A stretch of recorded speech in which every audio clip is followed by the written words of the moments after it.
Timanampaka, c'est une molécule qui est très complexe, très riche en multiples antioxydants, composé de plus de 255 ingrédients, très riche en multiples antioxydants. Donc c'est la présence de ces multiples antioxydants qui ont pour objectif de neutraliser et détruire le VIH-Sida. Et quand je parle du VIH-Sida ici, je fais référence aux antirétroviraux parce que le VIH-Sida n'a jamais existé. C'est de l'arnaque. Qu'est-ce que c'est le VIH-Sida?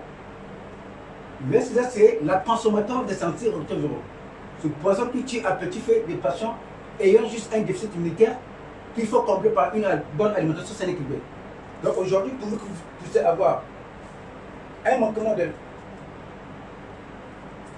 vitamines dans votre organisme, on peut déclarer un VIH-Sida, mais vous n'avez pas le VIH-Sida. Donc très riche en multiples antioxydants. Excusez-moi. Donc maintenant, pas que le VIH-Sida, très riche en multiples antioxydants pour neutraliser et détruire le microbe du VIH-Sida, donc les antirétroviraux, est aussi très riche en multiples antiviraux pour arrêter carrément l'évolution de ce microbe.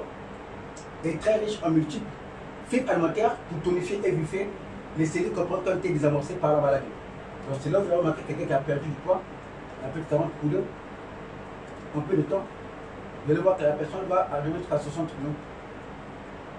Et souvenez-vous que Dieu il n'y a jamais de maladie incurable parce que Dieu guérit toutes les maladies sans exception. J'ai rencontré des patients aujourd'hui qui m'ont dit qu'ils préfèrent mourir que de prendre ce poison. Dernièrement, je pense qu'il y a 2 jours de cela, il y a une patiente qui m'a dit que je veux en finir, même si je ne guéris pas, mais je ne veux plus prendre ce poison-là. Parce que je me sens condamné. Et quand j'en prends, c'est comme une drogue. C'est compliqué.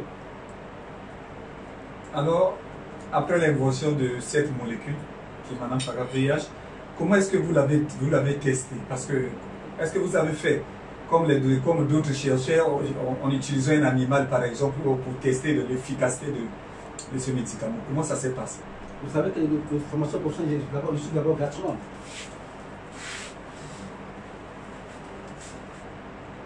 Aujourd'hui, il n'y a pas que le produit Timanampaka. Sans même la consommation de ce produit Timanampaka, j'ai mis à la disposition un régime alimentaire.